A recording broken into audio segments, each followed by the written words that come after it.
I think one important footnote about this group of men that we have down in the Nuggets locker room is the core of this team was assembled under a different CBA. And we drafted, we developed, and we built this team under a different set of rules. Those rules have kind of changed on the fly. Last summer it wasn't quite as pertinent as it is going to be this summer, coming off of a championship and some of our contractual situations last summer. But we're going to put our heads together and figure out how we can keep improving. We have the best player in the world. We think we still have the best starting five in basketball, even though we fell just short this year. Could have gone either way up until the last few minutes. So we don't think we're far off. But there is going to be some constraints coming in with the new collective bargaining agreement and the new rules that we're going to have to be very aware of, and we're going to have to plan accordingly. Well, there you go. Assembled under a different CBA. So was this podcast. This podcast was assembled under a different CBA. What is up, everybody? Welcome to the DNVR show. Let's go. Live from the Toyota Lounge, driven by your Front Range Toyota stores. Toyota, the official vehicle of DNVR. Very special show for you today. Going to be in-depth on the mechanisms the Nuggets have at their disposal, some of the restrictions that might be facing them with this new CBA. A very technical, heavy episode of the show. Yeah. We're going to dive in. And to help us with all of that, writing his annual manifesto on the Nuggets offseason. How many years in a row is this now? It's got to be like 4 or 5, but this one seems like the best one yet. He is Jake Coyne, a.k.a. the Stats Squatch, formerly Broncos Squatch of Stats Perform. Welcome to the show, man. It was great. You've gotten a lot of, it's catching on. Every year it gets more and more popular. Oh, yeah. I mean, I always appreciate all the feedback I get, and I love putting it out there as a free resource for everybody, and, happy to be here and bring the average height of this group down. So, thanks. Well, you're replacing D-line, so I don't know how much you're bringing it down. I can't help but notice every time I've been here, D-line's not here. He said he'll never be on when you're on. He's anti-nerd. So he's anti-details. Yeah, he doesn't like the minutia. But also rounding out the height of the show, Brendan Vogt. What's up, gang? I watched Godzilla -1 again yesterday, and I am my spirit, my human spirit, my will to live are fully replenished. Because of Godzilla, huh? -1, yeah. That's You should all watch it that took. movie. You should watch. If anyone wants to band together and save the day or the world, holler at me. So it's Godzilla -1? Correct. It's like Ground Zero -1. Gotcha. Okay. Then over there, Harrison Wind. I watched Back to the Future 2 the other day. No, That's a good one. That's a good one. That's a good movie. But my will to live has not been restored.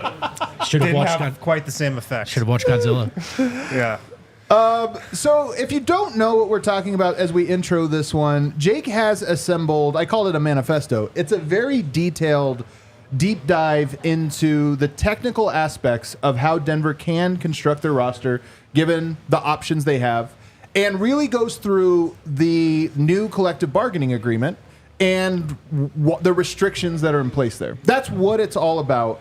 And we're going to kind of end this show. We're basically going to turn that article into an hour-long discussion now about some of the things there. And I want to start because you started with what, sort of a prologue, a preface, if you will, where you talked about building a winner to contextualize the Nuggets season. Mm-hmm. Want to walk us through real quick what you mean by that? Because your point was the Nuggets were good enough to win a title this year. They didn't.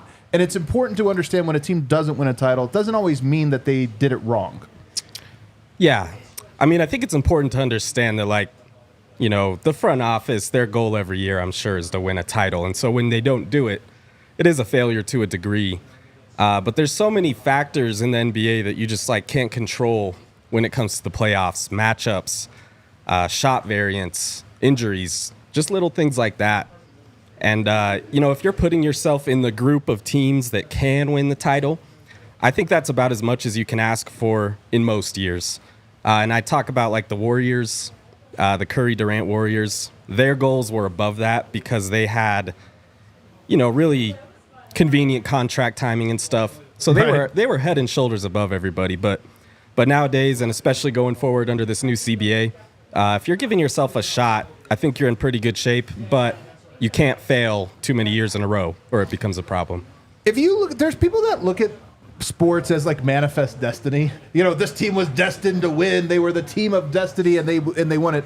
And there's other people that look at everything as probabilities. It's less fun to look at life as probabilities because, I think manifest destiny is a great way. Every movie you watch, it's not about the probabilities. It's about the hero, and this was the journey he was meant to be on.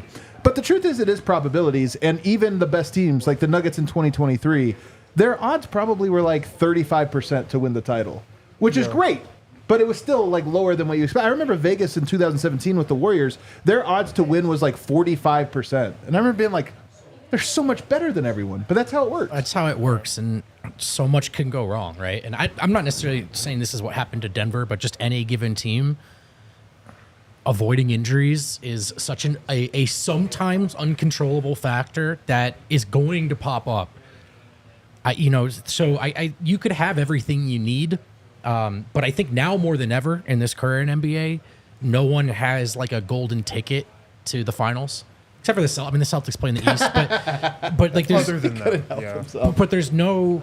I mean, like as much as we love Denver's team building, make no mistake, the title was not an outlier in that they had the best player in the world, and that's what a lot of it has come down to. Right. But I do think there was a time where you could pencil 2 or 3 teams in to just be there again. And I don't know. I don't know if it's going to work that way going forward because especially in the age of parity.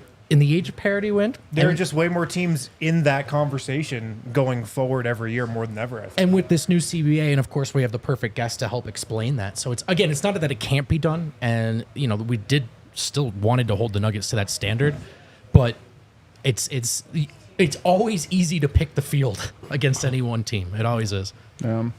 I even feel like there are teams in history. I remember Gobert. One of the things that made me like go from hating Gobert and being the loudest Gobert hater was there were times when I was like, yeah, but he played the Warriors, guys. Like, of course he looked terrible guarding Steph. That's a bad break. That's it. Totally. And I think that is the big thing about the NBA is a lot of our histories have been written by teams that when people reduce this down to Denver didn't play anyone last year, it's an oversimplification, but there's a kernel of truth in it that is they didn't play somebody that was specifically designed to beat them. They played good teams. They played LeBron, Anthony Davis. But there is something, too. Some years, your weakness doesn't get exploited. But it's important to kind of recognize that everybody has an Achilles heel, and part of winning a title is not having it. Do you agree at least to that extent that it's everyone has a flaw, and some teams' flaw just never becomes a factor? Absolutely. Yeah, I mean, really, sometimes it's about the luck of the draw, and I don't want to make basketball sound too luck-based or building a roster too luck-based, but so much of this can come down to circumstances and, what you can do with the circumstances in front of you. Yeah. So let's talk about what went wrong. You had a section in your article about what went wrong in the season, and you had a great stat.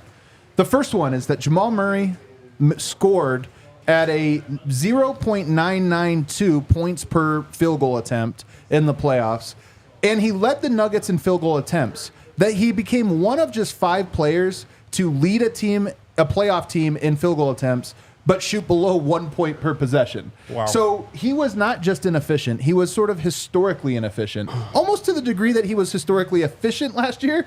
This was like the exact opposite. It's weird that he's going to have 2. When you look at the stats, he's going to end up on 2 sides. But that, for you and for me as well, is reason number 1 the Nuggets didn't win. Murray was not just average. He was actually worse than his average. Yeah, for sure. And I mean, we're not breaking any news here, right? I think most people that watch that series know Jamal Murray struggled. But I also note in there, when you look back at the 2023 playoffs, behind probably only Jokic, he's the reason you won it. Right. And so, you can't overreact too much. We know Jamal was probably hurt, and that affected how he played. So now it's about how does he respond to that? How does he come back next year looking? Does he help the Nuggets propel themselves in the regular season to where Jokic doesn't have to play so many minutes and so many high leverage minutes? Or does he kind of come back the same? I think that'll be the interesting thing to hear. I think he's going to come back the same, quite honest. But I also think that this is worse than he's not that bad. And the Nuggets went to Game 7. What's interesting is these playoffs have kind of, in a way, come down to how well do your top two options play? You know? Right. Like Jaylen Brown and Jason Tatum. They're playing just well. The best big two in the East. Yeah. Kyrie and Luka, the best big two in the West in the playoffs.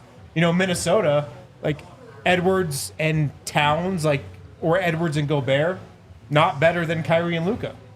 Like, obviously the playoffs come down to so many things, but you absolutely need your top two guys playing at an elite level to win a championship, I think. Yeah. For Murray, it is so weird, though. Are there any other players that you think of that are this hot and cold? Is there players, especially, I'm trying to think of the most successful. Kyrie Irving might be one of them, to be honest with you. Like, he's been phenomenal in big moments and horrible in big moments. But Edwards a little bit in these playoffs. Yeah. Yeah. Edward, he's so young and raw that I think he almost looked especially good against Denver. But yeah. I think Anthony Davis is a little that way. Maybe not quite as valleys as Jamal, but sometimes he looks like the best player out there, and then sometimes you go through a whole half and you just don't really notice it. That might be it, man. That's a great, because the bubble run, however you feel about it, he was ridiculous. He was straight up tremendous. He was as good an outlier shot maker as Jamal Murray was last year, right? But we've also seen him really not match that level every time. And once you've shown you can do it, you're now a candidate for or a lightning rod for criticism because the expectations are there. And like, you've set this own bar for yourself, and now you have to go and meet it. And then and people will expect you to. And when you don't, you know, you get summers like this as far as the outside noise. The other, you mentioned number 2 and number 3 reasons, which I'm going to combine, which is one, Jokic playing without a second star, and you list some crazy statistics in there about how he has played the most consecutive games for a franchise without a player who made an All-Star game. He's played 450 games for the Denver Nuggets without an All-Star. Number 2 was Ben Gordon. This is a little misleading because, like, Murray is an all-star caliber player. Jamal Magloire is not an all-star caliber player, but he made an all-star game. So this is a little misleading, but when you look at the numbers that you laid out, 450 games for Jokic. Number 2 is Ben Gordon at 331. Sharif Abdul-Rahim, 277. Trae Young, 4th all-time at 195. 250 below Jokic. It's actually kind of a crazy outlier. And the reason I bring it up is I actually think this will be a major storyline if the Nuggets don't have success next year. Because right now we know that this is a little BS. But if they don't win it next year, I think that people are going to be like, 530 games without an All-Star? That's insane. Yep. And I think especially so if like Luka, for example, continues to see success next year after the Mavericks paired him with another star player. Yeah. And yeah, like you said, I mean, there's some data behind that number that can kind of give some context to it. But, you know, I think one thing to note is that, I mean, I hesitate to post something like that because I think the Nuggets supporting cast is really good. Of course. And I don't want to, you know, pull down on that. But, I mean, it just goes to show what Jokic is doing is really impressive. And I think in the back of your mind, you kind of wonder, you know, if they fail to win a title again next year, what would it look like with a second star next to him? Would that help him, you know, not play as much in the regular season? I also note in that report how few blowouts Denver has. Right. For how many wins they have. I think it's all kind of combined into one big question. So blowouts, but also win streaks. We've talked about this a lot. Part of why the Nuggets have to play so hard. One 14-game win streak buys you an enormous amount of margin because that's one run, and then you just have to play like a 48-win team the rest of the year, and you're going to have a great record. But Denver never has that either. And I think that's a function of what we're talking about. Absolutely. It's a supplemental star problem, right? Like, it's your best player. We definitely mythologize the way players like Jordan never let you lose. But I'm sure even Jordan, if you go back and actually watch the games, there are nights where he's less than superhuman, but the win streak stayed alive because Pippen, whatever, take your pick, the next best player stepped up. And certainly Murray and Porter have done that on occasion, but you would not say that either of them do it consistently. And I do think that Jokic is consistently putting the team in a place to win. And it's where the Murray not being an all-star criticism becomes a real thing. Right. It is in fact his job to be that guy now. And ideally Porter too, but let's not kid ourselves. We have higher expectations for Jamal. What about this one, Wind, which you'll find interesting? He pulled up this stat because it also goes with fatigue. It's not just about having a good player to make your ceiling higher, but also just to make your baseline average higher so that it's less hard. Jokic in the fourth quarter against the Lakers, 60% of his shots came in the restricted area. Against the Timberwolves, just 18.4%. Wow. Just 18. And then he did some numbers there where you take out the blowout games because maybe those were abnormal. It doesn't matter. The numbers actually don't change meaningfully. He was not shooting in the restricted area in the fourth quarters of that series, which is one good sign that he was fatigued. What do you make of that stat? Well, obviously Minnesota, they have a way more imposing and taller front line than the Lakers do. I mean, the Nuggets lived in the paint against the Lakers. They couldn't against the Timberwolves. But yeah, I mean, fatigue was obviously an issue. It's why I think he attempted so many threes in that series, and especially Game 7. I always think the biggest indicator of if Jokic is tired or not is if he's shooting threes, because shooting threes is just easier than going down and battling Gobert or Towns in the paint. It just is. And in particular, missing threes, because if he takes he's 5 of 6, you're like, well, he was making them. Yeah. But when you're 0 for 7 or whatever he was in that game and he just keeps shooting them, you're like, he's probably tired. Yeah. Yeah. So I think that was it. And then the last thing you put on here was that the net rating in that series for the starters, which the starters is their best punch, minus 21.6. This has been well publicized. We've talked about it. Stunning. It is stunning. I think some of this has to do with the Nuggets starters just weren't very good. Murray looked fatigued. Gordon looked fatigued. Jokic looked fatigued. I think it was a lot about fatigue. But less so than you put in the article. I actually just think that Minnesota is a tough matchup for them specifically. And while I think minus 21.6 is a bit harsh, I don't think it's crazy to think that if Denver had a better series or plays them next year and has a better series, the starters would still be a negative. They might win, but I wouldn't be surprised if Denver won a series where the starters were a negative against that team. Yeah, I'm with you. I mean, one thing that kind of caught my eye in the Mavericks-Timberwolves series was just how Dallas is able to attack Minnesota off the dribble, dribble penetration and everything. When you're guarding Denver, it's not really as much of an issue, especially with a hobbled Jamal Murray. Right. And, Aaron Gordon, he can do some ball handling, but, if you're guarding him, he's probably not going to do a pull-up on you, just kind of back up a little bit or whatever. And so, I don't know if they'll be able to fix that going into next year. So lack of attacking off the dribble, probably going to be a problem. And I think that's going to make Minnesota a difficult matchup for him. Do you see Bruce as one of that? I've always said all year the reason that they're going to miss Bruce the most is ball handling. Yep. And that specific part, dribble drive attacks, like putting pressure on you off the dribble. Yeah. And the 3-point threat that draws you out. Yeah, I think people probably overrate Bruce's ball handling a little bit. Agreed. I've read some people this summer that say, we could bring him back. He's basically a point guard or something. And I don't remember Bruce being like that at all. But the great thing about Bruce was that he could do some of that. And he also shared so many traits with other players on the roster that if Jamal was out, you could put Bruce in. If KCP was out, you could put Bruce in. If one of the forwards was out, you could put Bruce in. If Porter's mind was somewhere else in the fourth quarter, you could put Bruce in. And so Bruce would have been a huge help. And that's just talking about the on-the-court stuff. I think he also provided a big mental boost for Denver last year. But I do wonder if it's not Bruce specifically, but we're just talking about ball handling, and that you could find that elsewhere in theory. I don't. But they just once they traded Barton, who was cooked, and I understand Barton and Monte away for KCP, a home run of a trade. They were down to one ball handler, Right. And I mean, and that again, not to repeat myself over and over, that's the real significance of the Bones thing not working out. Is he was the closest thing they had to a long-term plan for someone else to handle the rock, and to me, going forward, that's the number one thing to address, like over a backup center, over any other fact. I just think they need more ball handling. I think Bones would have gotten eaten alive by the Timberwolves. Probably. Perimeter defenders, man. Probably. I mean, I'm not. But it's the point guard point stance. That's it. And that, yeah, it is interesting to think about. All right, let's take a break. On the other side, though, that's table setting. On the other side, we're going to talk about this second apron and why it really contextualizes everything about what the Nuggets are about to do here in the coming weeks. What is it? How does it work? And how are the Nuggets going to handle it? Guys, get ready for the season ahead with quality shades built to last. Check out Shady Rays. Kale. ShadyRays.com. They have tons and tons of different brands. I love my different Shady options. Rays. Tons of colors, tons of styles. You can even get aviators and that style on ShadyRays.com. Just like this. Look like I'm about to fly a plane. You can use the code DNVR, get 35% off polarized sunglasses. Huge discount for the summer. 35% off polarized sunglasses. Guy, aren't you? Try for yourself. The shades rated 5 stars by over 300,000 people.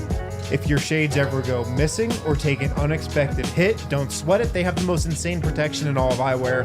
Every pair is backed by their lost or broken replacement guarantee. If you don't love your shades as well, you can exchange them for a new pair or return them worry-free within 30 days. No risk when you shop with Shady Rays. Go to ShadyRays.com, use the code DNVR. For the summer, you need them. I walked into the studio today. It's like 85 degrees out. You need your Shady Rays this summer in Colorado. Use the code DNVR, 35% off polarized sunglasses.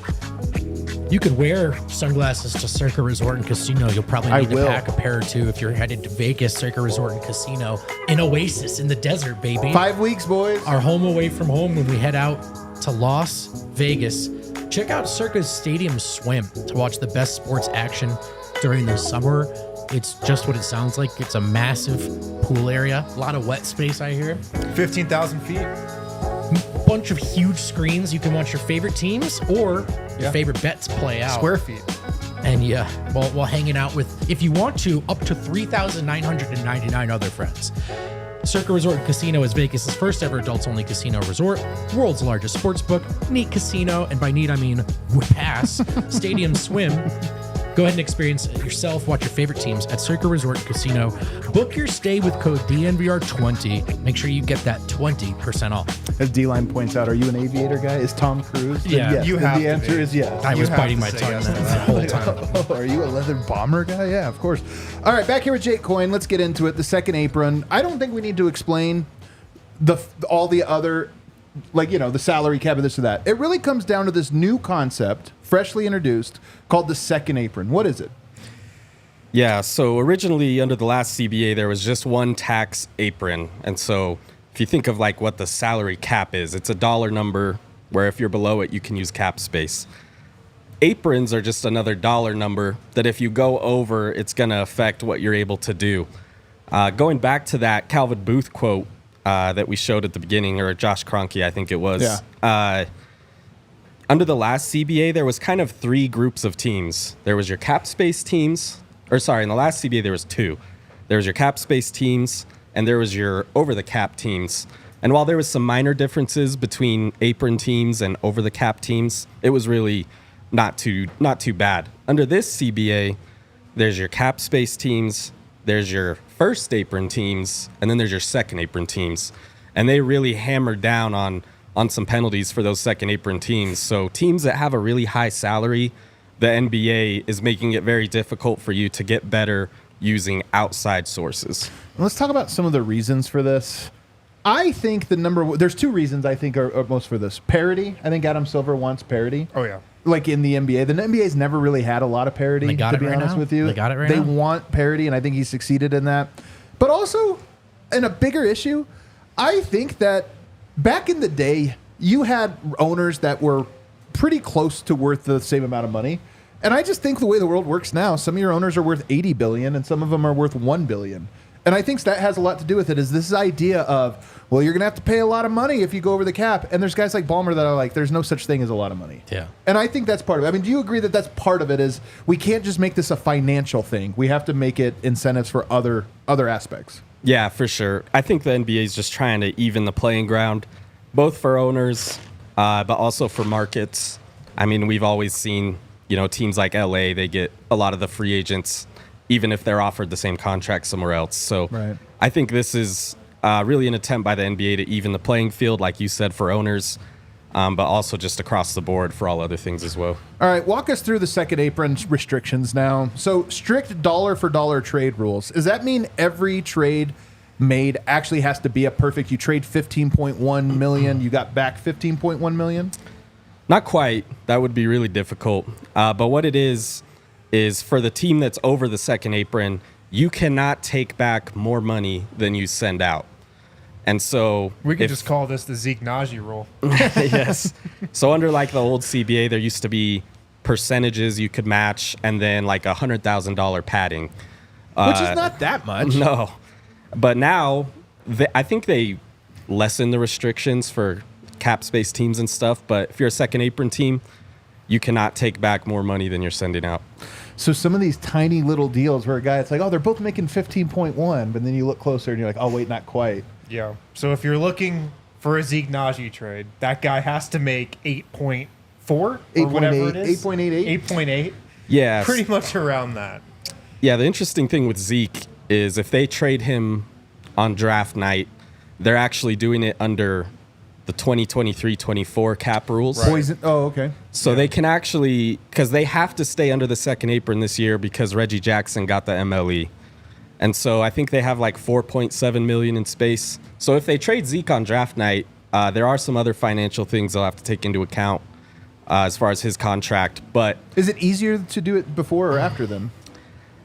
I mean, it depends on the team you're trading him to. Yeah, it kind of just depends on the guy you're trading for. Yeah, is he making $4 million or 8 something? So he's got a poison pill in his contract. I won't get too deep into that, but basically what it means is before July 1st, if you trade him, his outgoing value is 4.3. His incoming value for the team getting him is 7.6 or something, if I'm doing the math in my head. And so you could combine him with Reggie and trade him to a team, but they would have to be able to take back that full amount. Luckily, with some of these new trade rules, I think that isn't that hard of an ask. So, you know, if Denver wants to do a 2-for-1 like that, it might be easier to do it at the draft. At the draft. Yeah.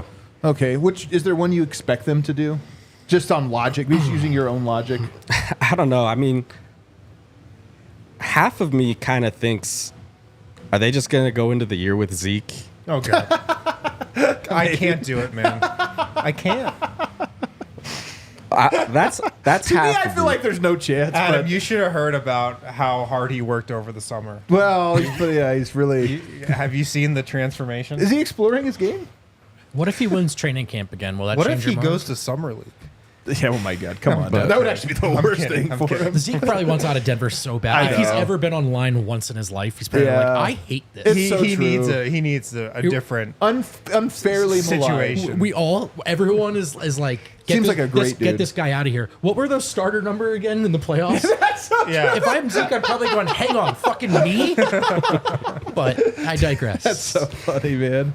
Did you see Michael Porter's three-pointers? Yeah, tonight, he's like, man? hold come on. on, man. But to answer your question, though, I would lean towards they would do it after July 1st. Yeah. Just because one other thing they can do after July 1st is access their 2031 picks, so a first and a second. Right.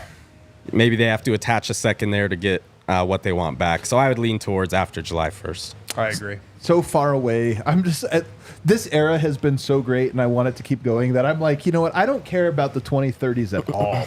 At all. Oh, And when I we might get be there- dead by then. I hope so. Let's go to this other one that's really weird. So the next one, what do you have next on the list here, Kale? How do you have it? So you can only sign veteran minimum players, your draft picks, your newly acquired draft picks, and then buyout players making under the MLE. So if a player's making under the MLE, which is like 14 million or something like that, and they get bought out, then you could add them to the list. Usually you buy them out, you buy them super low. But if they're making more than that, so for example, Chris Paul gets bought out, making way more than that max, you cannot sign him. Yep, that's correct. So you can only sign them using a minimum. So that prorates as the year goes on. So it'll be a different amount. But, Right. But yeah, I mean, this is the same rule as last year. This one was a rule that we already had. So that is like why the Nuggets couldn't go after Gordon Hayward if he would have got bought out Gotcha. this last season. So So you can't. The point of this is, you can't trade. You have less flexibility on trades, even though it's a small, almost technicality. It still matters because there are trades that fit there. You're only signing guys to minimums, and even on buyouts, you're not available to buy out. With buyout candidates, how many of them? What percentage would you say are above the MLE That's a good question. historically? Slightly under half, maybe. I don't know.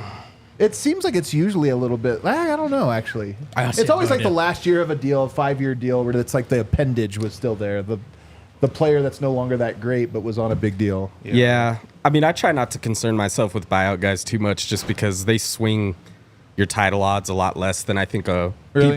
than people like to think in March. Totally. Unless you have an injury, I guess they could be really helpful. I mean, Spencer but- Dinwiddie. Like, there's always a guy you can't wait to see where he goes. And then good whatever. luck. Yeah. I will say though, it is because I was thinking about this too, about how Dallas and even Michael Malone is like, you know why they're in the finals? Because they made a deadline deal. That's why. And then I don't know if it was on Simmons's pod or somebody's pod I was listening to lately, where they were going through all the finals teams in history that have made a meaningful deadline deal and made it, and there was like 4 total teams over 50 years. So I do feel like there's a little prisoner of the moment. Oh, sure. Unless it's the Great. game has changed That's a little bit. Unless the great. game has changed a little bit. And so this is, if we're talking about parity and the margins are smaller, it may be these moves. And again, they didn't go out and get all-stars. They didn't trade in, right? Like they didn't go, let's see what we can do with Kevin Durant in 2 months. There's also an argument that signing a guy in the buyout market, if that means you have to re-sign him in the summer, is actually really detrimental to your team going forward. A lot of wins. Who are you talking about? Nobody in particular. Okay, but yeah. Considering they rarely make a meaningful impact that Right. season going into the playoffs. That's an It interesting might one. actually be detrimental in most cases on average. But here's the big one, which is the final piece of this second apron that really, in my opinion, matters the most. There's an insane draft pick rule that almost makes it so that the second apron is not really a deterrent, but more of a death knell. Explain this one. Yeah, this one's I mean, I could do a whole 10-minute segment on this one. I won't do that, but Again, if you want. so basically, if you're over the second apron, it activates a window where you're going to face a draft pick penalty. So how it works is if the Nuggets were to be a second apron team this year by the end of the season, their 2032 first-round pick would be frozen, meaning they can't trade it. Which on one hand, for the Nuggets, might not be a big deal because their tradable firsts are usually in odd years. So 2029, 2031. 2031 will be the only one they can trade. But so 2032 getting frozen, not a huge deal for the Nuggets in particular. But it activates this window where if after your second apron year, if you're over the second apron for at least 2 of the following 4 years, then that pick becomes frozen for good, and it also moves to the end of the first round. So it turns no matter what. It's almost like you traded away your first round pick. You just traded it to yourself for a second rounder, which is essentially what would happen. So if you think, here's why this is crazy. Teams like Denver, and I understand the idea of parity, but when I game theory this one out for how is this going to work, I don't know if this will ever affect the Lakers or those types of teams because they're less dependent on it. But I do look at it and go, in this window, Denver might have to go into the second apron. They might have to put themselves in position. But you know who's never going to climb out and not having a draft pick after the window is over? The Denver Nuggets. That would be a 10-year. Yeah. If you have to restart a rebuild without your own first-round picks or even one-year pick, I just feel like that would be a... So Adam Silver put in the second apron to help small markets, but in the end, he's really just helping the Lakers. This is how it always works, by the way. All of the things that in any market, when you put in these types of crazy restrictions that are complex, you can never know how they are going to trickle down years coming. Jake, could I view this as simply, though, as saying it's just another way of making sure the KD Warriors never happen again? Like maybe you get a year of that, but then you can't live that way? I mean, is that a fair summation, I guess? I think that's totally fair. I got to be honest, like when I was going through this CBA, this is one rule where I was like, man, what are they exactly looking to do here? Like, is there a target, past team they're trying to eliminate? Maybe it's the Warriors like you're saying. But yeah, this one's a really weird one. I'll be curious to see how it works out because you got teams like the Clippers that are so expensive, but by 2032, they're not going to have their stars they currently have. They're another team that if you told me they crash in 2029, but they don't have their picks in 2031, 32, whatever, I'd be like, oh, they're going to be horrible for a decade. The Clippers? Yeah. In that new arena with all the toilets. They might be locked into that fate. So here's the real question. And I actually want to ask all of you guys this one, but I'll start with you, Jake. How many teams do you expect to hit this? At second apron, essentially it's 3 out of 5 years. How many teams do you think will actually do this to where their pick ends up getting locked as the end of the first round? Oh, I mean, we're talking like projecting out several years there, but I wouldn't be surprised if there's probably four or five teams that end up doing that. Just because we're talking about, like, this is a weird period we're in where teams have contracts from the old CBA. Right. And they're trying to adjust to this new one. And I think teams are more expensive in certain spots than they would be had they known this CBA was coming. Denver, one of them? Yeah, I think so. Minnesota too, right? Yeah, I mean, that's a whole nother conversation, but I think some of Tim Connolly's, he was a pay guys early kind of guy and get them locked up. I don't think that's as good of a strategy under this CBA. Totally, yeah. Personally, yeah, I would say there will be a handful that I think will do it, and I'll be curious to see the teams that do. What do you think? Well, I mean, you got like the Clippers and Suns who are like pretty much locked into it the next couple of years. They're not locked into it. I mean, they built a team to be locked into it. It feels like they kind of want to be locked into it. Plan A is definitely Plan A is getting locked into it. The Suns are like, can we also get LeBron? What is everyone? Yeah. Timberwolves are a big one to watch too. I think so. Right. Like, do they just try to salary dump Towns or something? You know what though? Tim Conley did the perfect thing. 1 year. 1 year extension. Yeah, totally. You max that team out. You tell the ownership we're fine. But they're in a different position because I mean the Lakers and the Suns are almost almost these like bloated carcass kind of things, right? Yeah. But Lakers won't be in it. The Wolves they have no money. Not the Lakers, no. But the Wolves are on the precipice of something. But also they just got their ass kicked. And then people like to describe them as a young team, not necessarily, right? Especially with Mike Conley being a key piece. So. 1 year deal, not a fun year, I think, to be in Tim's shoes. Like, which direction do you double down? Do you stick with it? Yeah, it depends on how you look at it. If I'm Tim, I'm looking at this as like I've got one more year on this job. Yeah, and then I've got another one. And full steam ahead. It was like when Daryl Morey has done this twice now, where you just max out everything you can, and then as soon as the Bills do, you're like, I'm out of here. Got a new job over here. I mean, you can make the argument that's the right way to go about it. If you have a contender, and if you have, like the Nuggets do, as good of a team as they have. You have this starting five. Like, you can make the argument that riding this out and going into the second apron with this team is the best choice. You can make that case. You can. The one thing I'll say is in a move designed to create parity, I just think you're fucked if you hit this. Not immediately. It will take time, but there will be a time where a Clippers or a Nuggets or a Timberwolves. So you talk about three teams that you're like, can they survive disaster? None of those teams can. And I just think that I think it's going to be one or two teams total. Honestly, I think everyone's going to avoid this thing, but there's going to be one or two teams that come, and they are going to have the worst decade. Not 3-4 years. It's going to be 5, 6, 7 years before they. Of irrelevant basketball. You may have hit on the biggest factor, though, which is just how any given GM feels about their job and their future. Yeah. Just, you know what I mean? Like, am I going to be here in X amount of years? F it. Who cares about 5 years from now? Sure, like if you're Calvin Booth, for example, you got Jokic. Like, are you really too worried about next decade? Right. I don't know. There are a lot of GMs that have made those moves as their last move. The all-in move, this or that, and it's like, where we go. So Tim Conley 1 year deal. Definitely thought about it when I saw it come through. Oh, 1 year? Hell yeah. That's the only year. If I'm Tim, I'm just doing 1 year deals until I know if it's A-Rod owning the team or not. Yeah, that's probably true. That's probably fair. That's pretty. All right. Oh, man. So we set the deal on the second tax apron. That's what we're dealing with. Now on the other side, let's talk about KCP, because he's the guy that triggers the second apron. I mean, there's a couple different ways, but he's the main reason you trigger the second apron, and why re-signing him is such a tricky proposition. Underdog Fantasy is the easiest place to play fantasy sports. They have a Pick 8 now live for the NBA Finals. You can create entries with up to 8 picks.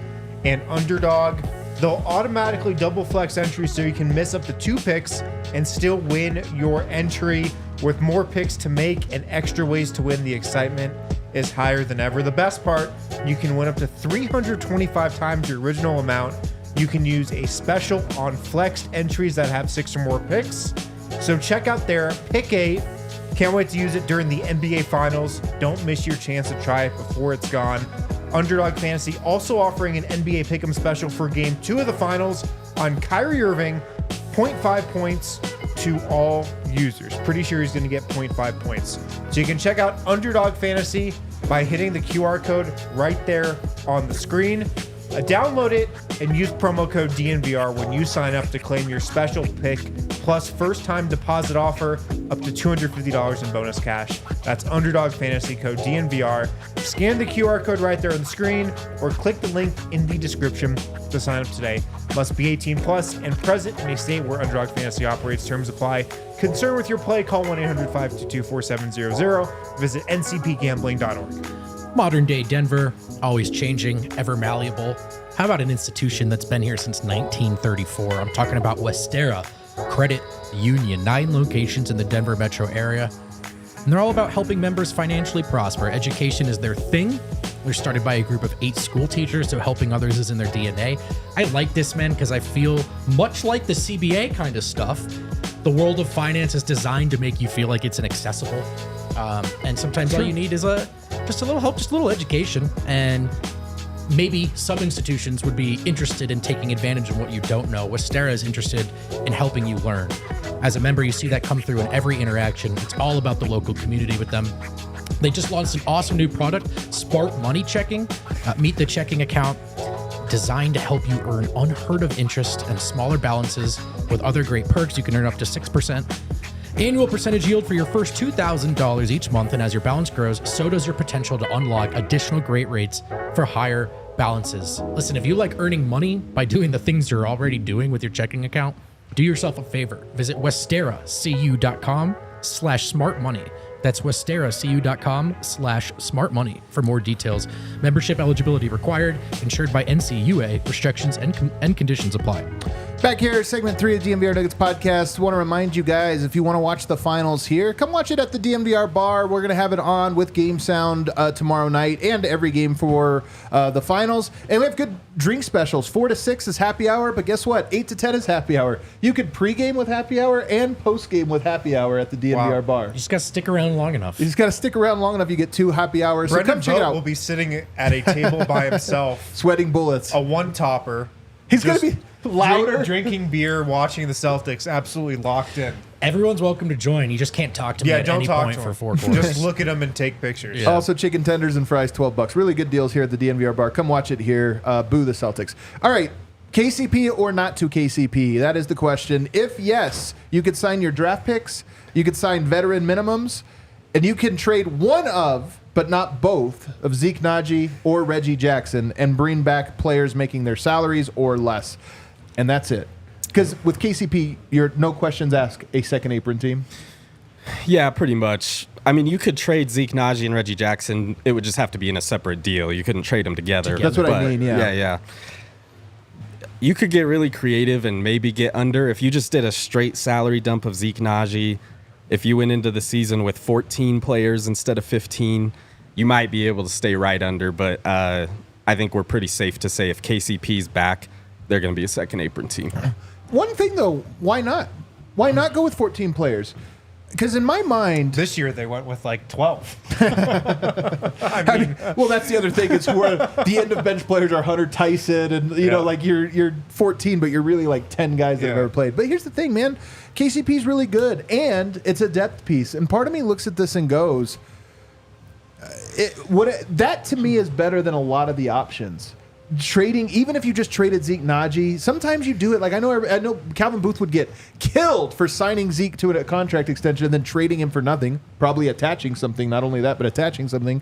But at the end of the day, do you want KCP and all of the other guys kind of moving up a spot or not? And I look at it and I just go, to me, of all the reasonable things that seem to be possible, that one by far seems like the one that most wins them a title next year. Totally. And especially because if he leaves, it's not like there's a clear avenue to get a player that's replacing him or trying to replace him. You can't. If he leaves, you're bumping up everybody on the roster. You know, maybe you can get a depth piece, but that guy's not coming anywhere close to replicating the production KCP gives you. Where I'm at is they kind of have to bring him back. They're backed into a corner a little bit. Yes, they'll go into the second apron, but I have a real hard time talking myself into placing the Nuggets among the top championship contenders next year if it's Christian Brown in the starting lineup. That's just a tough place for me to get to. To me, it's less about Christian Brown in the starting lineup. To me, it's more about you're just one less playable player. And no matter who, we're going to get to some other options here, but the type of guy you're bringing in, to me, is less than KCP. Yeah. So you're just inherently a lesser team. So where I'm at is you've got to bring him back. Even if it means only 14 roster spots and getting rid of two guys for nothing? Yeah. And the other thing, too, is while I don't think any front office is going to sit there and share their secrets during exit interviews, I do think Calvin Booth is a fairly honest fella in such an environment. And when Wind asked that question about second apron, I think Calvin nearly shrugged it off. If they have to, they will. I get the sense they're prepared to. KCP is really important, man. And I know people have brought up some good counters about how close the difference between KCP shooting and Christian Brown shooting statistically, maybe not as drastic as it might sound in the most recent year. But the way I look at it is that this current starting five is guarded a certain way and the spacing is optimal for Murray and Jokic to do their thing. And I think that can start changing more quickly than people realize once you start replacing either one of KCP or Michael Porter Jr. So if you don't bring KCP back, if he just goes, if he walks, your options then become to sign veteran minimum deals and draft picks. That's always available to you. You're going to have a taxpayer MLE. How much is that worth? That is worth a first-year salary of about $5.3 million. It's not that much money. So you're talking about there's not that many great players that you're going to get for around that value, although you never know. I mean, that's what Reggie Jackson was on, right? So you can sign a Reggie Jackson caliber player more likely. And then you talked here about being able to sign and trade KCP, even for nothing, but it would give you a traded player exception that you could later on use. So, but the larger point here is that the only benefit you get out of that is not being the second apron team is the restriction with the draft pick, triggers that clock, but also it gives you an MLE. That's basically it. Yeah. And I think, there's so much you have to take into account here. One thing I didn't point out in that report of mine, but that you really have to think about is if KCP walks and Christian Brown goes in the starting lineup, well, that's just going to raise his price. Ooh, good next point. summer. It's a great. Brown's he's a starter at that point. Yep, he's extension eligible next summer. And if you were to just take his stats and say, great point. Did not think of this. If you were to say, he has a similar year with 20 minutes per game off the bench next year, or if he starts 80 games because he's been really healthy, and he does the similar per 36 numbers, but now it's in a larger sample of minutes and games. Well, now you're talking about, I don't know how many more $1 million for Christian Brown next summer, but that's a really big one you have to think about because that's coming next summer for both him and Peyton Watson if they want an extension. And so KCP comes back, you don't get that taxpayer MLE, you're not able to combine salaries in a trade. You might face some draft pick penalties down the line, although I think they'd be able to get under that. Right. There's arguments to be had for both sides. Where do you fall on it, though? I think right now I would want KCP back just because I think there is a significant offensive drop-off between him and Christian Brown. They're similar levels of defensive player, but they do different types of defense well, different players they guard well. I think you need KCP back to have a really strong shot at a title. They could still win it without him, don't get me wrong, but they would need a lot of guys to step up, Jamal Murray, Michael Porter, and at least 2 bench guys or something, just because everybody moves up. One of the sins, and we've talked about this a lot, is that your starting 5 doesn't necessarily mean it has to be your every 5. And I think that's what Denver got into a problem they got into this year is you need KCP because he provides you probably your most versatile starting 5 lineup, but it's also the best for the most types of lineups, but not all. And I think Denver didn't experiment enough this year with other configurations. Somebody put it on Twitter the other day. Christian Brown, only 22 minutes, I think, with the starting 5 last year. Something insane. You look at stuff like that and you go, yeah, that's not a lineup that should have only played 22 minutes. That's one that should have been one of your secondary go-to closing lineups, and they just never saw it. Totally. I mean, total. We could spend 2 hours on that. Yeah, that's Wynn's theme music there. Let's go to the next one on here. So those are your 2 options with KCP. The more I look at those, the more I look at and go, MLE, whatever, and I'm with you. The bigger thing is, this is the first year of the second apron. It sucks to be the team that goes into it the first year because it does feel a little almost reckless. But I think, and you worry about the future and what happens down the road, but it seems to me that I would agree with you. Denver could, it's 3 out of 5, basically, if you trigger this first one.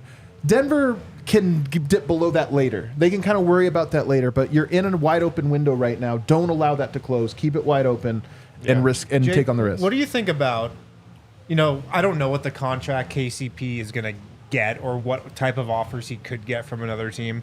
What do you think about the chances of Denver getting like a little cute with it or creative and either giving him a contract that like they plan to just trade, a couple years from now?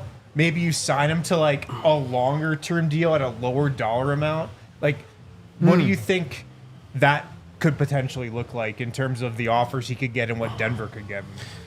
Yeah, I mean, we saw it last year with Bruce Brown, right? That was a contract that Indiana intended to trade, I think, as soon as they signed him. I don't think Denver would necessarily be looking to trade him as soon as they sign KCP, but I agree with you that, if we're to re-sign KCP, let's say 3 years or something, okay, now we're keeping Christian Brown's price down for a year. Okay, now it's next summer. Christian Brown looks a step ahead of where he is right now. Okay, now we can trade KCP. We have Christian Brown on a cheaper extension. Timing all works out a little better here. Let's move KCP for a backup point guard or a backup wing, somebody that can really help us. I think that's definitely in the cards. And I think it is something you have to think about when you look at your roster is how flexible are we to make trades? And Denver is really top heavy and really bottom heavy as far as money numbers. So having a contract like that, as much as it sounds kind of gross to be like, oh, we're going to sign you and trade you later, like it is beneficial to have those on your books. I just think that's something the Nuggets have to think about with this contract because KCP, he's 30 years old. He's got a ton of miles on him. He's been in the league since he was 20. He's played, 70-plus games in pretty much every season. And postseasons, he's got a lot of miles on him. And I wonder... one other thing that was interesting about this new CBA, it used to be you could only sign guys on 5-year deals for the max. Now you can sign guys to 5-year deals. Can you sign anybody? Can you do a low-level player for 5 years with $5 million? Well, this is mostly referring to like rookie contract extensions. Oh, that was mostly rookie contract. Yeah. All right, so which is actually apply. So like if you remember, Tim Connolly tried giving Kenneth Faried a 5-year extension way back in the day. And that got pushed back to 4 years after a call with the league office, I think. He's come a long way. Hell yeah. But that type of thing is now legal, so they could have given Kenneth Faried that contract under He this. was really a visionary. But, 5-year stuff is mostly reserved to your own guys, signing them and extending them. So. But I was just wondering about, with KCP, when you were talking about an extra year, it does seem like that would be one thing you could do, is throw a player option on the last end of a year, give him an extra year. And it's like, that other team offered you more over 3, but this gives you the benefit of it in the fourth year you get out. More years at a lower dollar amount could give him security, but also more tradable. Right. Yeah. The other thing, I don't think he'll go for this, but the other thing I thought of as I was writing that was, I wonder how much they'd have to offer KCP to just take a 1-year deal. Oh, yeah. Like, could they offer a really fat, $28 million? Would he take $28 million for a year? Interesting. They can give him that and then just say, hey, we're going to bring you back for a year. And we're trying to go with Christian Brown next year, but maybe there's a number that he'd be willing to do that. That's interesting. It could even be a 1+1, and then if you look at it as just expiring cap space the following year, too. Yeah. Yep. Last one here before we take our last break, but Vlatko Cancar, you had a very interesting note. I just want to hit it quickly. He has a team option. The team can control it and pick it up. But you highlight that it's actually smarter if they decline it and re-sign him, and it's what you expect to do. And it's actually what I expected them to do as well. Him to be back most likely, but actually be let go first.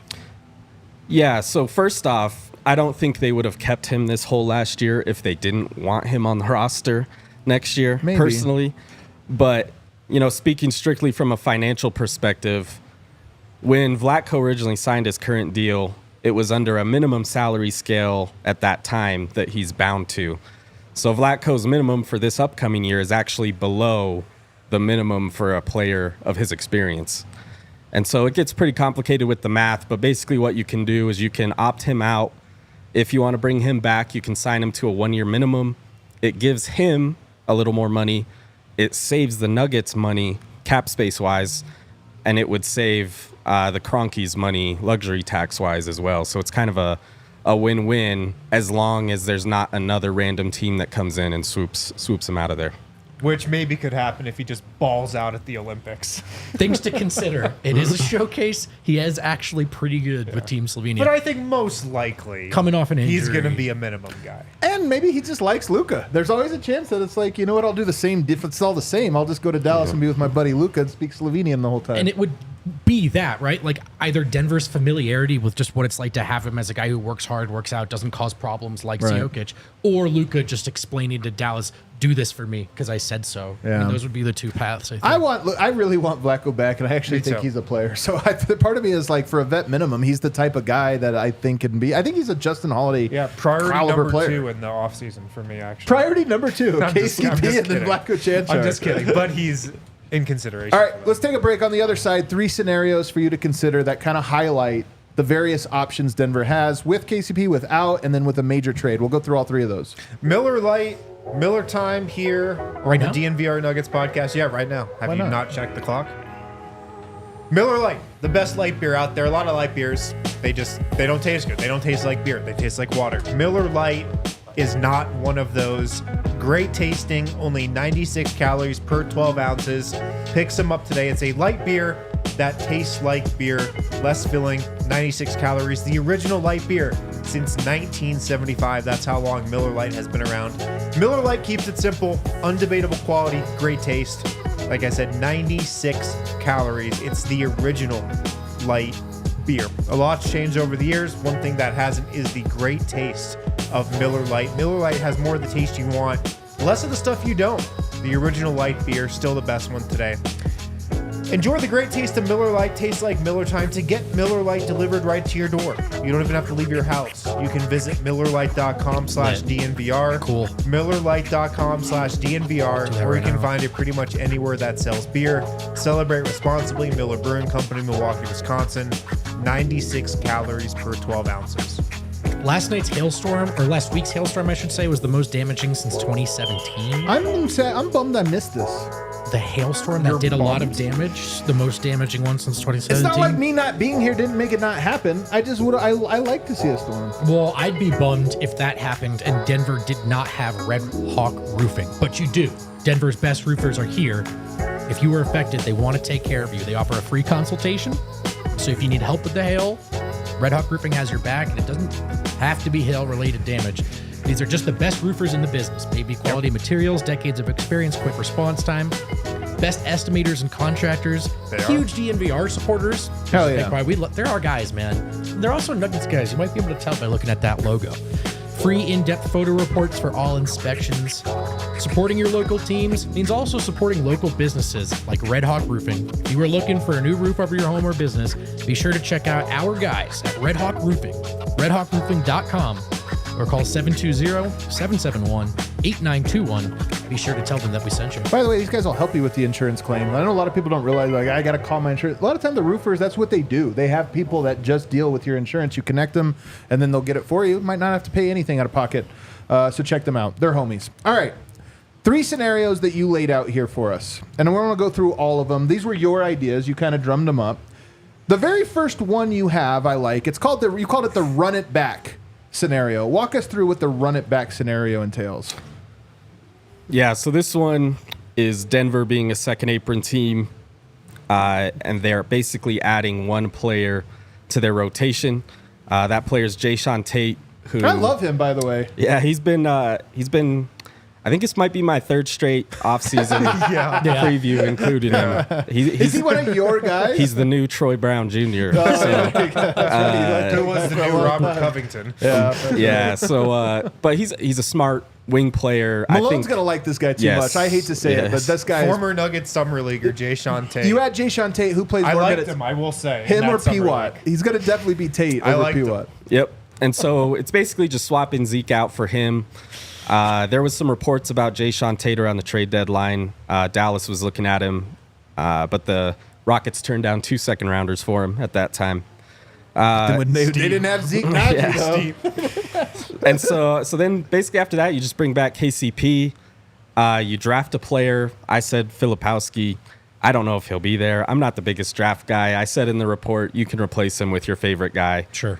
And then Justin Holiday, you bring him back on a 1-year minimum. So if you're to do that, I mean, if you look at that there, you know, Holiday Same starting 5. Holiday played playoff minutes last year, and he wouldn't even really be projected to be in your top, 9 players or whatever. So in theory, Phil second string. In theory, it gives you one more guy you can play and trust in the playoffs. And I think around the trade deadline, you can maybe look at moving Reggie Jackson for someone that fits better if you want to do that. I kind of think Jackson's gone just because I think they want to see Pickett. I almost think the team views it as you'd rather Pickett play and fail so we could trade him at the deadline or make a move at the deadline to bring in a point guard than to let Reggie do that and then not know. Because I think they know what Reggie is in the playoffs, in the regular season, everything. They know that already. Totally. So then you have to do pretty much 2 separate salary dumps potentially this summer. Right. Reggie and Zeke. Jake, do you think that Zeke is a straight salary dump? Or can you maybe talk yourself into him if you're another team? Well, kind of what I say in that preview is I think any team taking on Zeke Naji, even the ones that like him, they're probably looking for a second-round pick to come with him. I agree. And or that, a late first. At least. And that's before you even talk about whatever assets they might need to give you a player back. So, like, for example, that's why I had them trading 3 second-rounders with Zeke for Jayshawn Tate. Yeah. So, yeah, I mean, I think at this point he's pretty much like not a super negative just because his deal's declining. Slight negative? Yeah, a slight negative. That's how I'd say it. Yeah. But is he a redraft candidate, Adam? 100%, man. Yeah. 100%. I can talk you into Zeke Naji Look, if you want me to. If you ask me, he is done in Colorado, in Denver. 6'10", athletic. I think there is no chance where, as you mentioned, maybe he does come back in some of these configurations. Switchable. There's no way I think he has a good next year. Great year worker, next year hard for worker. the Nuggets. But I do think there's a team out there with a clean slate that puts him in a spot. Here's what I would Plays say about piano. Here's what I think about Zeke Naji. I just think I think that he was given a very tough path. Maybe the toughest path for him specifically, and he obviously did as bad as possible in that path. But I I could talk myself into him. yeah, of course. I could talk myself into it. But I still think you're paying some second rounders. This is of your 3 of course, scenarios. of course. I love this one. It's more or less run it back. Even if you got rid of Jackson, if I just added one other piece on there where you got rid of Jackson and, I don't know, you add one other vet minimum guy or something like that, that's the scenario where I can really talk myself into because I would like to look at, you get more minutes out of Peyton Watson. You probably get more minutes out of Julian Strawther. You certainly, if you trade Reggie, get more minutes out of Jalen Pickett. And I think that would set you up the nice to have stability, that you're going to be a good team, probably a top 3-4 playoff team for sure in the West. And those young guys are forced to play in a way that's probably safest. Yeah. So, It's also the most realistic scenario, I think. you think it's the most realistic? The run it back scenario? Yeah. With KCP? Sure. Okay, I like that because I would, you know what? Nuggets 2025 champs, I'm in. Look, I'll also say this. I am not trying to be dismissive of the team that is the best in the West and earned it and is there. But in the same way that you could go, I don't like the Minnesota matchup for Denver. If everyone's playing we got to gear up to beat Team X game every summer, and it's Dallas, I actually think you like Denver starting 5. Right. I think you talk about the weaknesses Dallas didn't have to face, maybe a monster big man on the inside. I think Denver views Aaron Gordon as at least a decent option for guarding Luka. I actually think Denver's better built to guard Luka than Ant. I know one guy is much better than the other, but it's just more about Aaron Gordon's role. So, yeah, I'm being a little optimistic here, but I think there's plenty of room for this starting 5 in the West still, man. Well, more than anything, even if you think Murray is the same guy, that was below his own average for the same guy. So even if he just comes back and with the same level of conditioning, seriousness, whatever, he would be better next year, assuming he doesn't get hurt. All right, let's go to number 2. KCP walks, Denver loads up. So this is a nightmare scenario. KCP leaves, but Denver retools this way. Walk us through it. Yeah, so this one, I'll go through this one quick for you guys because there's a lot going on here. Biggest one is Nuggets Twitter favorite Alex Caruso would come to Denver. He's been in a lot of talk about what people would like. A lot of people think you can get away without trading like a Peyton Watson or a Christian Brown for him. I don't buy that you could get him without trading one of them. And even then, I'm actually not even sure if this package I proposed quite gets it done. when I think The about Bulls what other seem like teams they would do do. not want to get worse under any circumstances ever. Yep. Not too interested in getting better either. Yeah, considering- But they do need shooting, and KCP and Caruso are kind of very similar players. But KCP's a better offensive shooter, like off-ball shooter. So they could, KCP's not in this trade. oh yeah, you're right. He's not part of the trade. He just walked. Yeah, he just walked. leaves in free agency. You're right. Oh, yeah, that's tough. So you bring in Caruso for Najee and Peyton Watson in your first rounder, and then you bring in Corey Kispert, who Another shooter. in my opinion, he's a little different bit of a skill set, but he's further down the line than Julian Strother, but a similar kind of player. It's a good comp. So I think Washington would kind of be like, okay, we can take this guy who's similar, but he's cheaper for longer. And Denver, they're kind of like, okay, this guy's ready now. So you bring in Kispert. You draft a guy at number 28 who I think can be sort of a wing player. Again, I wrote Cameron Christie, but feel free to replace him with your favorite wing player. Bring back DeAndre Jordan and Justin Holiday, and then sign Reggie Bullock on a 1-year minimum as a depth piece. I'll tell you what, this to me, first of all, I would be shocked if you trade Peyton Watson. You said it could be Christian Brown or Peyton Watson if you're doing the Caruso deal. If they did that, I think it would be Christian, not Peyton. Yeah. But all of these moves are not Cal moves. Or I should say none of these moves are Cal moves. Yeah. And I think like Reggie Bullock is a good player, but he's also kind of a name. Like he's just a guy that has done this. Your hope is that some of the young guys on your roster can become that. Yeah. Like this year, he's not that great that you don't even think he'd be that. So I just think this one would shock me if they went anything remotely close to this route. Right. Kispert's an interesting target. I've heard Michael Malone really likes Kispert.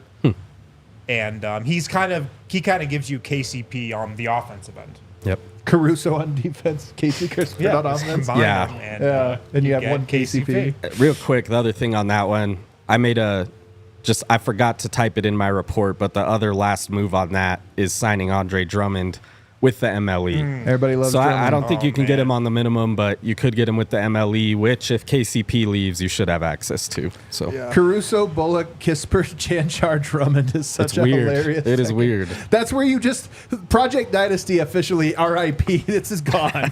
It's completely out of the equation. I might here. just kill myself. I do think this helps highlight though some of the what's not on the table for Denver, right? Everyone wants to envision getting rid of players XYZ for blatant upgrades. Yeah. And I don't like keeping the starting five together probably has more value than, but that's just how I feel. The last one is the most interesting, even though I think it's not at all realistic, but it is interesting for a lot of reasons. The overreaction. And this is the Michael Porter Jr. trade. Yeah, so this one, I agree with you. Probably not very likely. I might be the biggest MPJ supporter after Brendan Vogt in the city. So, but in the case where they did look to move him, this was a deal that I thought made sense for all teams involved. Basically, it's Denver gets Bruce Brown from Toronto, and they get Robert Williams from Portland as Such a a good backup player big. when This healthy. might actually Yes. have the biggest fan agreement out of all the scenarios. You think? I mean, I'm kind of being a little facetious, but And Bruce Bruce back. Brown for Michael Porter after Yeah. that playoff series. And there's a couple other things happening there in that three-team trade, but I won't go through it all. That's the basic gist of it. Nuggets draft a wing in the draft. They trade Zeke Naji as a straight-up salary dump, and they sign Kentavious Caldwell-Pope to a 3-year deal. I believe I have the cap sheet in the document, but I believe in this scenario where they only have 14 players, they do stay under the second apron, so they avoid some of the penalties there. This one maybe is more enticing if Robert Williams and Jokic play together, I guess, because that would, like, if you could theoretically have a lineup that featured some of that. It'd be nice to get off of MPJ's injury proneness just to get Robert Robert Williams. Williams. I mean, yeah, of course. This one seems the most. You called it the overreaction. This one does seem like the most. Like, what are we doing? Because we changed a lot, but are we better? Kind of move. That would be a little bit wild. But why I wanted to bring it up was actually for your Michael Porter notes here, because they're just as interesting to me as anything. You highlight in here, first of all, how efficient he has been as a scorer, and in particular in fourth quarter in tight games. We think of Murray and Jokic as these two phenomenally clutch guys, but you have some stats in here that his effective field goal percentage in fourth quarters places him in the 98th percentile. Jokic in the 91st percentile, Murray in the 56th. But Michael Porter, 98th. Low volume, I assume, right? No, with good, I mean, decent volume, but we'll talk about volume in a second. Okay. But why is this so important to you and so meaningful? Well, I think to a degree in the regular season in the NBA, you're kind of going through the motions. But when it gets to the fourth quarter in the regular season, that's when things tighten up a little bit, whereas the playoffs, it's a little bit tighter all game. Right. So I think fourth quarter numbers can be a little bit more enlightening about who your team is, who your certain players are, and how they perform under pressure. And I think MPJ has shown over the past 2 seasons that he performs really strong under pressure. And, I'm sure you'll talk about some of those other things in there, but I think Denver, it would be beneficial if you have Michael Porter on a max contract. Let's see what it looks like to utilize him at his full value.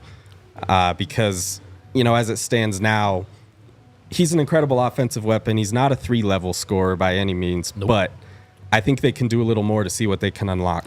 I actually think this, to me, is number 2 reason Denver did not win a title this year behind Jamal Murray. And actually, maybe number 3, because I think fatigue, the way they did the rotation throughout the year. But number 3 to me is, I do wonder if it got stale. And the number one area it got too stale was Michael Porter just being we call him a third option, but he's really like a 3 ABC option. And they never round him off screens. They never involve him this way. And I think for me, you build layers. You should be growing at your identity as you go. And Denver seems to be so content, or Michael Malone, I should say, seems so content to have him in the corner.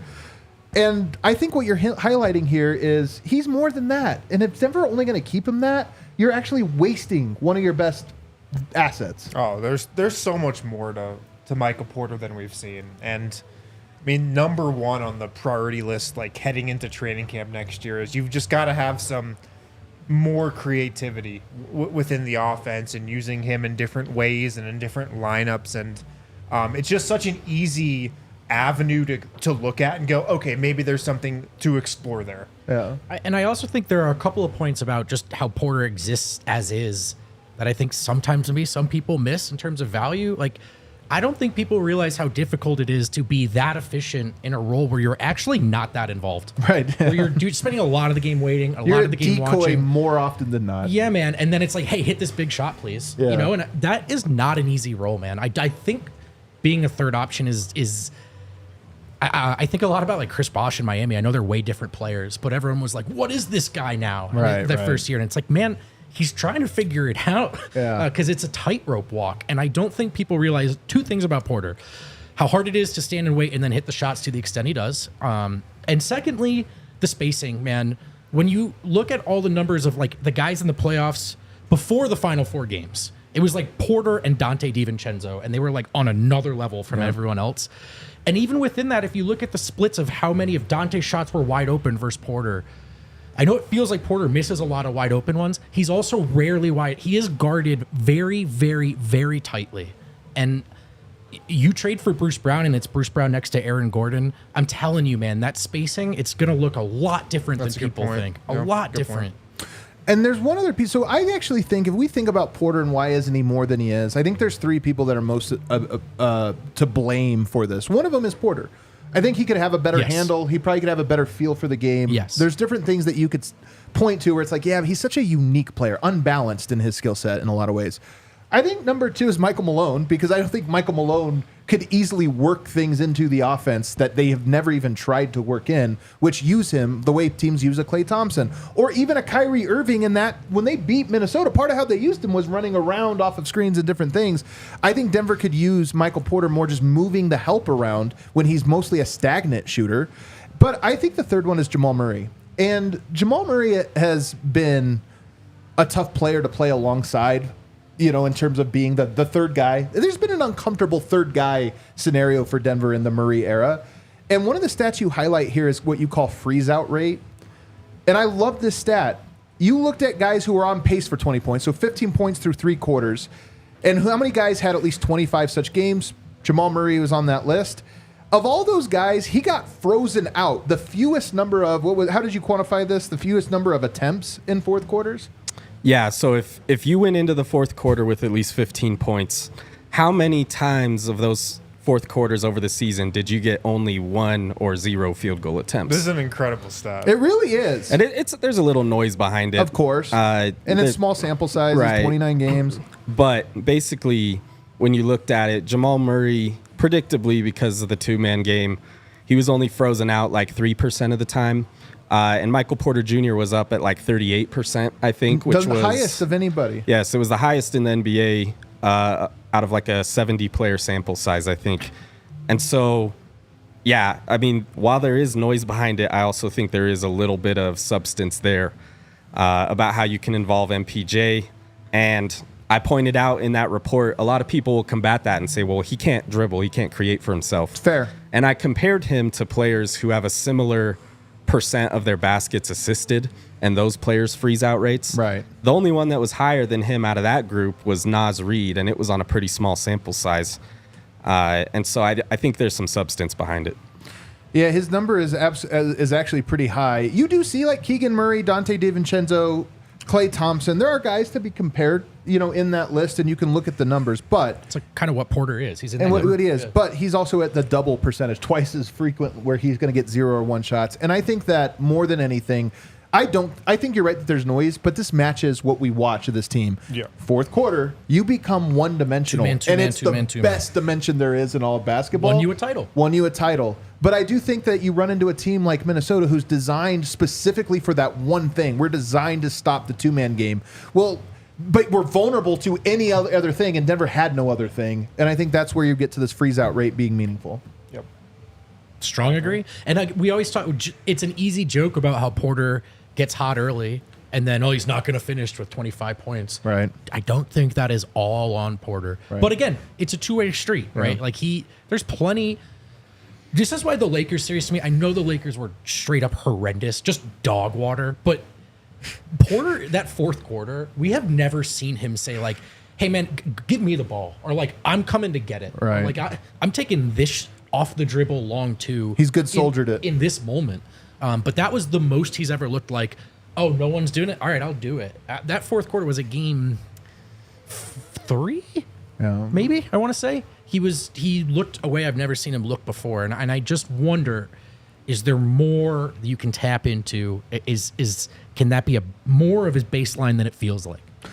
Any final thoughts on these scenarios? I mean, I encourage everybody to check out the report because it's very detailed. There's a lot in there, even stuff we didn't talk about, like MLE candidates, veteran minimum candidates, and some things. So you can kind of look at the list. We didn't go over everything, but we went over, I think, the big stuff. Is there anything else that you think is pertinent information? Just the last two things I would say is Jamal Murray, he's extension eligible starting July 1st. I think it's 4 years, $208 million, up to $208 million. Aaron Gordon, he'll be extension eligible in September. I think his is 4 years, 149. So 2 players to keep an eye on kind of as we go forward. Will Denver extend both?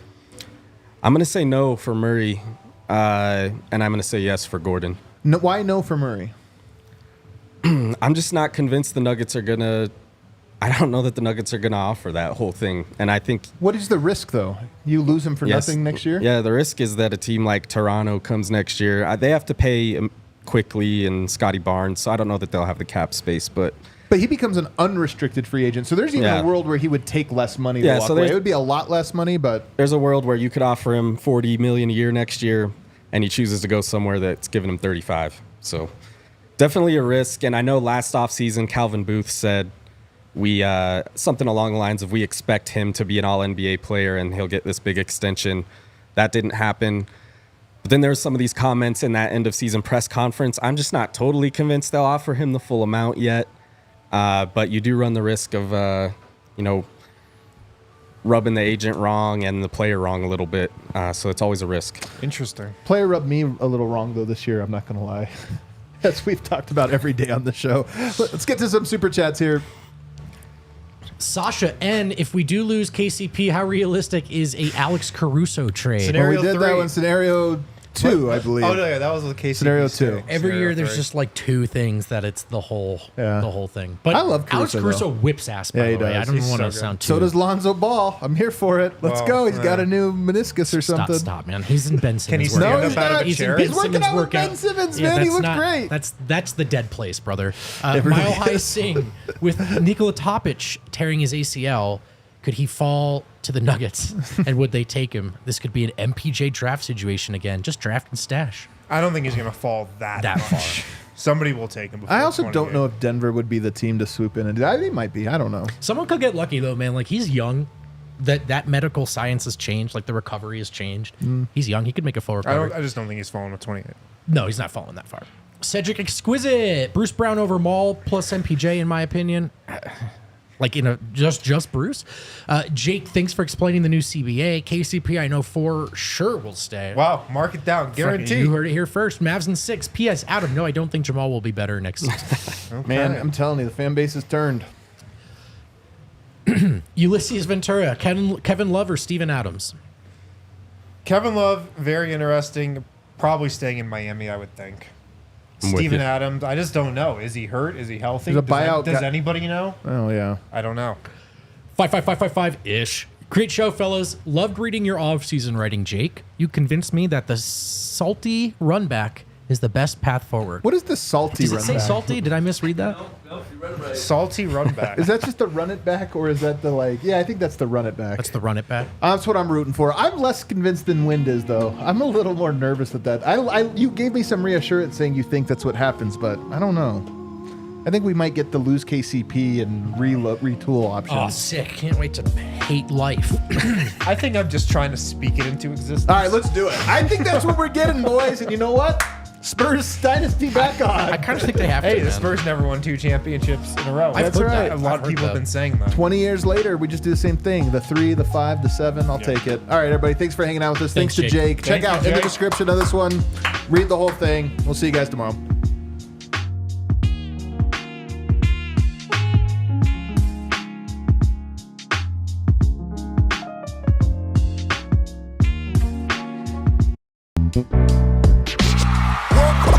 We all silly like the mayor.